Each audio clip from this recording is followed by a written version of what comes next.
হঠাৎ করে আজকে আমার বউ চলে এসেছে। বাহ, সুন্দর তো। খেলা শেষ? না না ম্যাডাম, খেলা শেষও নাই, কেবল শুরু হইল। ঠিক আছে ঠিক আছে, তারপরে কি হলো?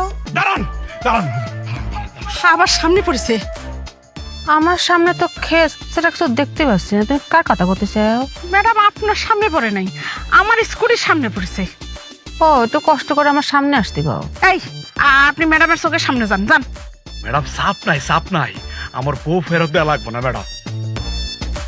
ম্যাডাম আপনার কথাই ঠিক, আপনি কইছিলেন না আল্লাহ যা করে ভালো লেগে করে, কইছিলেন না? কইছিলাম। আমি আপনাদের সামনে এসে কত কান্নাকাটি করছি, বউ ফেরত চাইছি না? হ্যাঁ চাইছেন, আমি সাক্ষী, আপনি আমার স্কুটির সামনে পড়ে আসছিলেন। হ্যাঁ, আমার সামনে ফকিরের মতো বসেছিলেন। হ্যাঁ, তো কি হয়েছে? এত খুশি কিসের জন্য? বউকে চলে আইছে? ম্যাডাম আপনাকে ধন্যবাদ দেওয়ার জন্য আইছি। কি বাঁচানটা যে বাঁচাই দিচ্ছেন না, ম্যাডাম। ঠিক আছে ঠিক আছে, কি হয়েছে? ওই যে বাসুরিতে গেছিলেন না আপনারা? হ্যাঁ, গেছিলাম। আপনাকে সামনেই তো সব ঘটনাটা ঘটছে। না ঠিক আছে। হ্যাঁ? হ্যাঁ আমার বউ তো আপনাকে সামনে চলে গেছে না? হ্যাঁ, আপনার ওই যে কপালে লাথি দেওয়ার কথা, আপনার খাটের মধ্যে লাথি দিয়ে চলে গেল। তো কি হয়েছে? 2 মাস হ্যাঁ, অনেক কান্নাকাটি করছে, করছেন? নিজের মনটারে বুঝাইতে পারি নাই, হ্যাঁ। বউ ফেরত চাইছি। না ঠিক আছে, তারপরে? হঠাৎ করে আজকে আমার বউ চলে এসেছে। বাহ, সুন্দর তো। খেলা শেষ? না না ম্যাডাম, খেলা শেষও নাই, কেবল শুরু হইল। ঠিক আছে ঠিক আছে, তারপরে কি হলো? আমার বউর বড় ভাই আজকে তার বোনরে আমার বাড়িতে নিয়ে এসে হ্যাঁ, আইয়া কি বলতেছে জানেন? কেমন করে জানবো? আমার বউর পেটে নাকি 2 মাসের বাচ্চা। ওমা, এটা কেবা করে হলে? সে না বাসাটাতে চলে গেলে, তারপর 2 মাস তো সংসারে করলে না?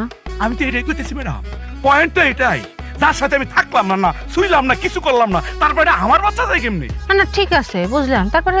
তারপর আর কি, আপনারা দুইজন যদি ওই দিন মানে বাসুর রাতে না গিয়া খালি একটা দিন পরে যাইতেন, হ্যাঁ, তাইলে তো এই বাচ্চা আমার ডেডি রাখতো। আপনারা কিসের জন্য ডাকতো? আরে আল্লাহ রে, বুঝতেছেন না আমার বউর যে সাল চলো কার সাথে না কার সাথে মিশছে, তো অন্যের বাচ্চা তো আমার ডেডি ডাকতো, আমার বাচ্চা হইলে না আমার আব্বা ডাকতো। না ঠিক আছে ঠিক আছে, বুঝলাম। তো এখন তো সব ক্লিয়ার না? বাচ্চা গেছি ম্যাডাম, বাচ্চা গেছি। উফ চাইছে থাক হয়েছে।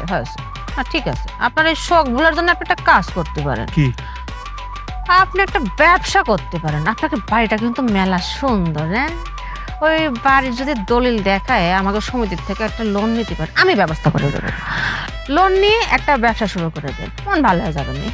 ঠিক আছে ম্যাডাম, ব্যবসাটা যদি সুন্দর করে দাঁড় করাইতে পারি তাহলে ভালো থেকে একটা বিয়ে করবো। না ঠিক আছে আলেয়া, জি ম্যাডাম। ব্যস্ত না কিসের জন্য? জি, আর শোনেন, আপনি যখন তখন আর স্কুটির সামনে পড়েন না। আরে সমাধান তো হয়ে গেছে, স্কুলের সামনে আর কে পড়বো ম্যাডাম, আসি। হ্যাঁ না ঠিক আছে হ্যাঁ। আজকে থেকে আমগো এই গ্রামে কোন ধরনের সুদ চলবো না। আর অনেক করছেন, সবকিছু গোছায় এবার জানবো আমগো গ্রাম